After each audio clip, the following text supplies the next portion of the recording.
नमस्ते दोस्तों, स्वागत है आपके अपने चैनल पर जहां हम इतिहास और संस्कृति के उन पहलुओं की खोज करते हैं जिनके बारे में कम ही बात होती है। आज हम बात करेंगे एक बेहद दिलचस्प सवाल पर। क्या हिंदू धर्म से पहले भी कोई धर्म था? आप में से बहुत से लोग सोच सकते हैं कि हिंदू धर्म दुनिया का सबसे पुराना धर्म है, लेकिन क्या यह सच है? क्या वैदिक धर्म से पहले भारत में कोई धार्मिक मान्यताएं या प्रथाएं थीं? और अगर हाँ, तो वे कैसी थीं? इस वीडियो में हम इन सवालों के जवाब ढूंढने की कोशिश करेंगे। तो दोस्तों, चाय उठाइए और हमारे साथ इस प्राचीन यात्रा पर चलिए। लेकिन हाँ, वीडियो को अंत तक देखना मत भूलिए, क्योंकि आखिर में हम इस विषय पर अपनी राय भी साझा करेंगे। सबसे पहले बात करते हैं हिंदू धर्म की।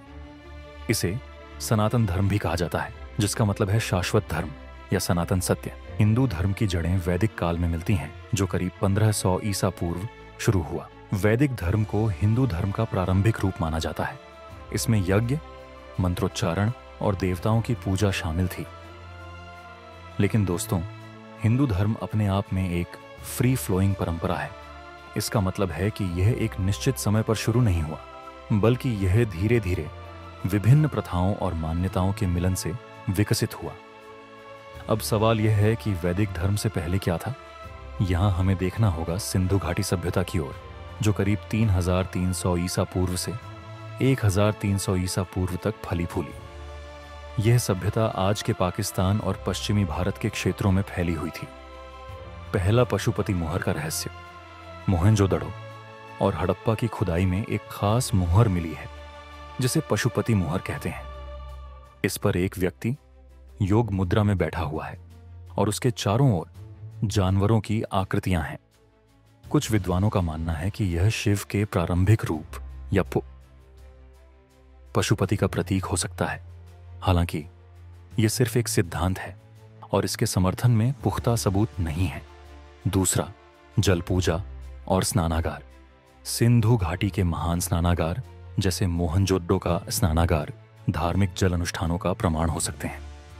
यह दिखाता है कि पानी को पवित्र माना जाता था और इसका उपयोग पूजा में किया जाता था। तीसरा, प्रकृति पूजा। प्रकृति की पूजा सिंधु घाटी की प्रमुख विशेषता थी। खुदाई में मिली वृक्षों और जानवरों की मूर्तियों से यह संकेत मिलता है कि लोग प्रकृति और उसके विभिन्न तत्वों को देवतुल्य मानते थे। चौथा, मातृदेवी। हड़प्पा से मिली मातृदेवी की मूर्तियां यह संकेत देती हैं कि लोग उर्वरता की देवी की पूजा करते थे। यह साफ है कि सिंधु घाटी के लोग एक जटिल धार्मिक व्यवस्था में विश्वास रखते थे। सिंधु घाटी सभ्यता के पतन के बाद भारत में द्रविडियन संस्कृति का प्रभाव देखने को मिलता है। यह गैर आर्यन और वैदिक धर्म से अलग थी। पहला, ग्राम देवता। द्रविडियन लोक धर्म में हर गांव का अपना एक ग्राम देवता होता था। यह परंपरा आज भी दक्षिण भारत में देखने को मिलती है। दूसरा, प्रकृति की पूजा। द्रविडियन परंपरा में पहाड़, नदियां और पेड़ों को देवतुल्य माना जाता था। यह पूजा वैदिक धर्म के साथ भी समाहित हो गई। तीसरा, पूर्वजों की आराधना। पूर्वजों को पूजा करने की प्रथा द्रविडियन संस्कृति में प्रमुख थी। इसे पितृपूजा के रूप में जाना जाता है। आर्यों के आगमन के साथ भारत में वैदिक धर्म की स्थापना हुई। यह धर्म सिंधु घाटी और द्रविडियन परंपराओं से काफी अलग था।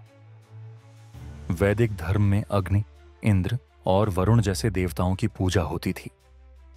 धीरे धीरे वैदिक धर्म स्थानीय परंपराओं के साथ घुल मिल गया और हिंदू धर्म के रूप में विकसित हुआ।